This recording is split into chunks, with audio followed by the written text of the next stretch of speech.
Yo, I had to record this twice now because my mic didn't work for some reason. That's so fucking annoying. So yeah, now it's working at least. I hope. At least I see it working, so I think it's gonna work. So today I'm going to do a short review of every anime I watched this season. That in a total is 15 anime. So yeah, let's just start right away. By the way, I'm rating them from like the worst anime I watched in the season to the best one I watched in the season. So yeah, so the worst anime I watched this season was the Majutsu Kunon anime. It's like the show was just too boring for me, so I dropped it. Actually, it was really that bad. So I don't have much to say about it. Like, literally nothing happened in the show in general. Like, there was no drive, not anything. Like, it was just the guy who the mission was like to recover his sight through magic. But he basically does that in the first 2 episodes, I think. So it was like, I didn't know what the point of the show was at this point. So I was like, it's too boring, I'm stopping. Next is the Tensei Shitara Dragon Egg, or Dragon Tamago, I guess. Where it's like an isekai, a boring isekai, where the protag gets reincarnated as a dragon egg. They're doing the progression thing pretty okay, I guess. It was really not that good, but it was entertaining enough. Sorry, for me to watch it. So yeah, I watched it. It was okay, not great. I really don't have much to say about it, under that I really only watched it because it was the only anime on the day that it released that I watched. So I just watched it, like, because I had nothing else to watch, you know. So yeah, really not that good, but yeah. Next is the Yusha Party ni Kawaii. I don't know the full name. Where it's like, I think it's also an isekai, but I'm not sure at 100%. Where the protagonist is like a demon that falls in love with the leader of the hero party, and then he gets into the human society and do stuff there to please her. So yeah, it's an okay watch. Like, it's not that good of a romance anyway, but it's just kind of okay show, okay, entertaining enough for me to watch it, and that's pretty much it. Like, there's not that much substance to it. It's actually not over yet, but whatever. I'm still doing this mini review. Not that great or anything, so yeah, that's pretty much it. Next is the artisan magic thing, where it's like this noble. I think it's also an isekai, but it has no impact on the story, so I'm not sure if it even was one. Where it's like this, it's this kid that like is a noble, but like this magic is like fun upon, which is like he crafts stuff with his magic. But it's actually very OP, you know. Woo, the crazy trope is isekai or fantasy shit or whatever. But yeah, it was a pretty boring show, but in the suite was a good progression with like the town developing. That's pretty much the only thing that kept me watching the show. So yeah, it was just okay, I guess. Nothing incredible, nothing that bad neither. So yeah, it was just okay. Next is Hell Mode. Hell Mode is also an isekai, where I think it was the only isekai this season that actually took its isekai. The fact that it's actually the only isekai where the fact that it was isekai was taken into the story in account. So yeah, it's like the story of a guy that where this guy like wanted a big challenge after the game. They gave him a like class that needed 1,000 times more experience to level up. So he does it. Oh yeah, that sounds amazing, I'm going into it. And so he's like gets reincarnated as a summoner, but is like on the bottom of a villager, you know, the worst social class he was born in. But he works up in this and also in his power, you know. It's slower, the progression, because of it. But it was still a fun enough progression. It was a fun show to watch. Better than the other ones, at least, the other trash isekai. So yeah, it was pretty fun. Next is Champion Witch. This anime is like a pretty slow, sweet, emotional anime. But the only big criticism I have about it is that it was too slow. Like one episode in particular, I think they didn't even leave the room they started it for the whole episode. It was I think it might have happened even twice. Like, this is really, like, sometimes not enough things were happening. It was just people speaking for the whole goddamn episode with nothing else. This I didn't like. Otherwise, it was pretty good. Like, I actually liked the first 3 episodes where she did it, the Champion Witch, the Dark Witch didn't have an apprentice at the start because the story themselves were more. I like them better, but the drive of the story comes from the fact that she gets her apprentice later, and the development of the apprentice. You know, that's the drive of the story afterward. So at the same time, like, there was no point in the story before, and now there is, but the story itself is a bit less good. So yeah. Otherwise, it was still I was still pretty intrigued, like, where it's going to go in the end. So I tried to read the manga, but I found out that there wasn't much more to read than what was already in the anime. Unfortunately, the only thing I was able to watch was some yaoi apparently afterward, and then I was like what the fuck? And then I watched this category. It was a shoujo. I was like, oh, okay. Yaoi equal shoujo, I guess. But whatever. Otherwise, it was. I really liked it still. I wouldn't recommend it, but I liked it. So yeah. Next is the Holy Grail of Eris. This show, it was like a pretty normal, I guess, like investigation story, a mystery series. It was pretty good, you know. The mystery is what drove the show forward and making me want to watch it more, you know. It wasn't that incredible or anything, but it was entertaining enough and fun to watch. So nothing much to say about it. It was just pretty good, I guess. But yeah, nothing incredible. Next up, Demon Slave. Demon Slave, I don't even like it that much. It's a really boring, like, shonen fight anime. But the fan service makes it entertaining enough for me to watch it, you know. So I guess I'm watching it, even though I don't like it that much. But it's still a pretty okay shonen anime. I actually like it more than Gachi Akuta, if you can believe that. Even without the fan service, I like it more than Gachi Akuta. But yeah, just pretty okay. Not like, without the TT, I wouldn't watch it. That's all I have to say. Next is Kisoku Tensei. Kisoku Tensei is, I think, the best basic fantasy isekai decision, I think. The isekai part really didn't add much to it, but whatever. So it was like a noble that is like a sage or whatever, and like he treats people well. No way, he respects other people's life, so he gets like pretty big praises, and like he works his way up in the not in the social life there, but like people really trust him and like him a lot, including the emperor, his father. So yeah, it was really entertaining. I really liked watching it the whole way.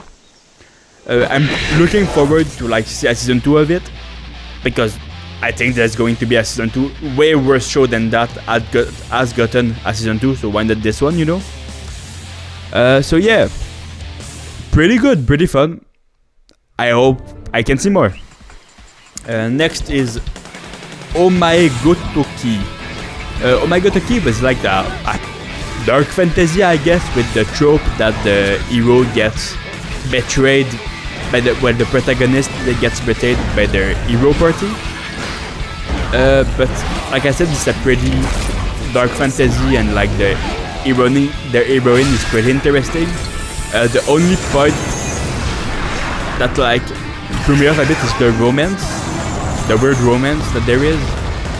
There's a bit of like it's a bit weird. Like she gets in love with like someone who considers her master, you know, because they were slaves together or whatever. It's a bit weird in that sense, but it's also kind of sweet, I guess. Like also they're gay as fuck.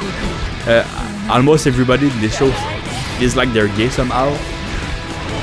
Not like in the appearance, but like they actually like seems gay. It's weird. But well, it's not weird. Like who cares? But like yeah. Like I don't see that usually in anime where like people are just normally gay like that, you know. Otherwise it was pretty entertaining, you know. Nothing great either, but entertaining. I liked watching it. So yeah. Next is, now we're going to the bigger hitter, like the more good, actually good anime that I would maybe recommend to someone to watch. The first one is Hell's Paradise. Hell's Paradise, I don't know really what to say about it, but like it's really good, you know. The animation is really good, the fights are really good, the characters are pretty good, like everything about it is good.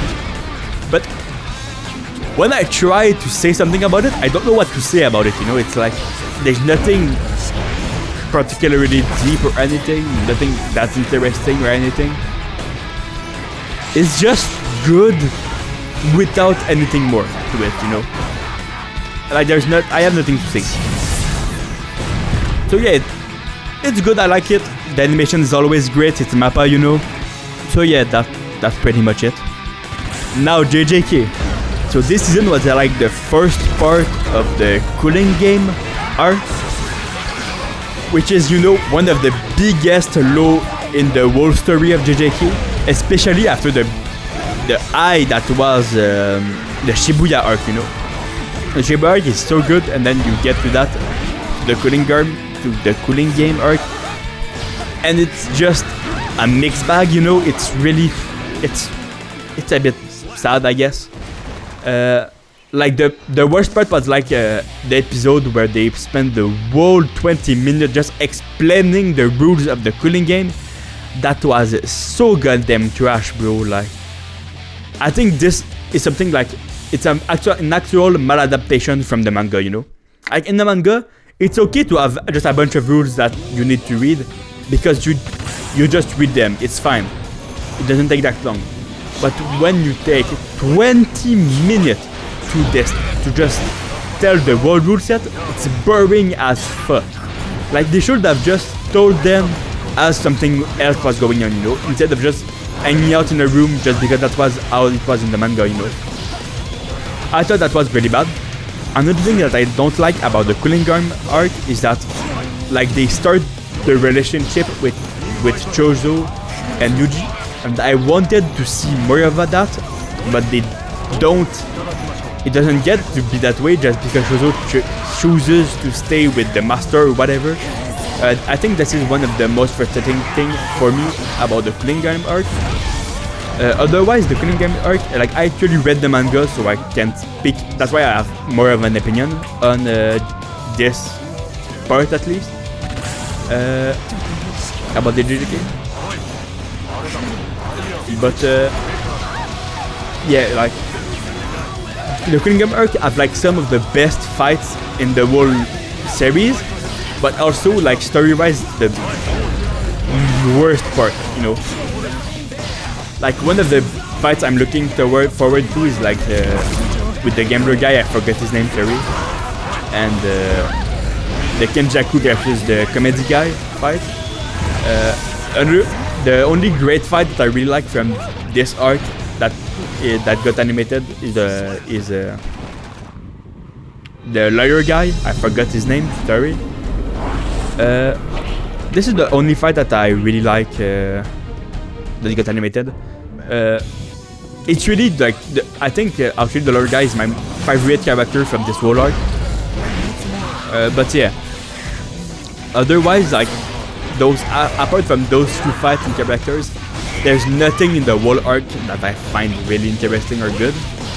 And so yeah, I didn't like the season that much, unfortunately, just because of that. Even though there was some crazy good moment, like I said, with the lawyer guy, and also this one episode that fucking was dog shit. Like the explaining episode was dog water. So yeah, that's pretty much all I have to say about this season. I'm kind of looking forward to part 2 just for the 2 fights that I'm looking forward to get animated. So yeah, that's it. Next is Frieren. Man, I love Frieren, you know. Like when I'm watching an episode of Frieren, I can't help but just smile for the whole duration of the episode. Like, it's crazy. I just love Frieren, you know. It's really good. Like, the only part I didn't like this season was actually the fight with the 4-armed demon and his acolytes, I guess. Like, I almost dropped the show for a bit. I did. I did drop the show for like a few episodes there because I just found it not interesting and boring. Like, the thing with the shows, the fights in Frieren, it's not that they are bad. It's that it isn't what I'm here to watch, you know. Like, the fights are the most boring part of Frieren. They're just not advancing the story. They aren't like they make sense in the world, you know. Like, they aren't there for no reason. But it's the moments that I'm just like, okay, there's a fight, I guess. It's not the thing I like about Frieren, you know. Like, it's not what makes me smile, like I said, in the shows. So yeah, that's the only thing I didn't really like.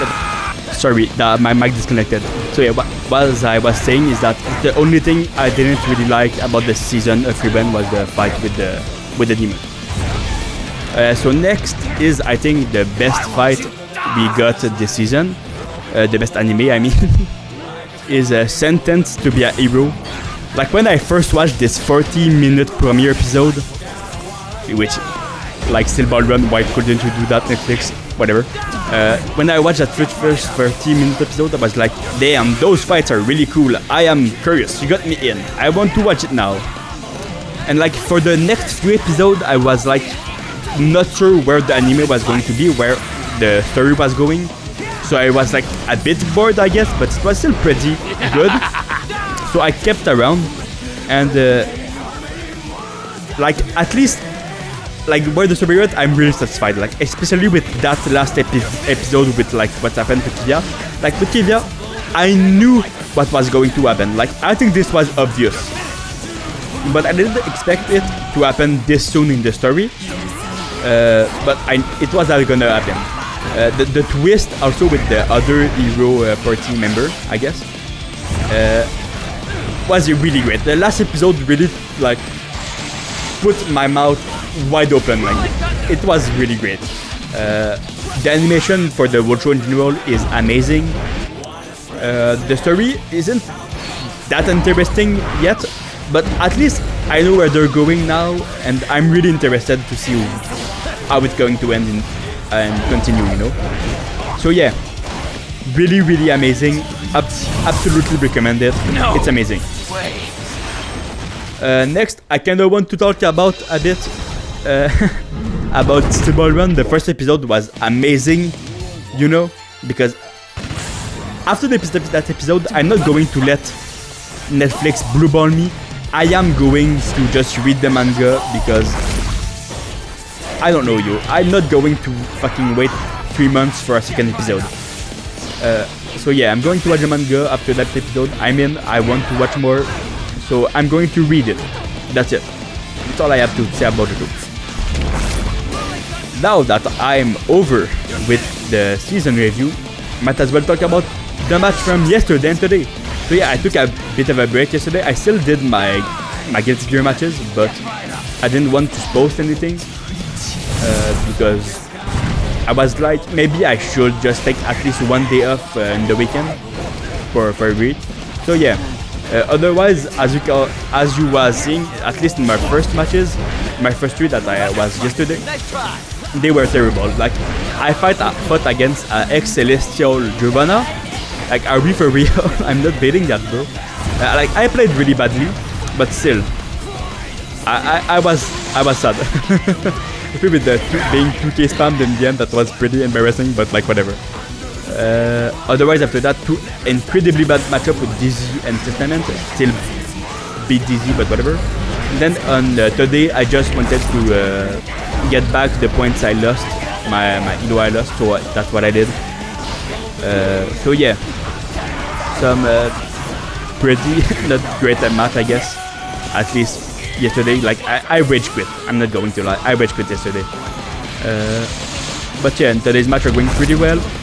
Like that last Sky match, I'm really good actually against Sky somehow. I don't know why, but it's like my best matchup almost is Sky. I think it's just because since he's an honest character, I actually understand what he's doing, and so I beat him. So yeah, that's pretty much it. Thanks for looking by. Subscribe.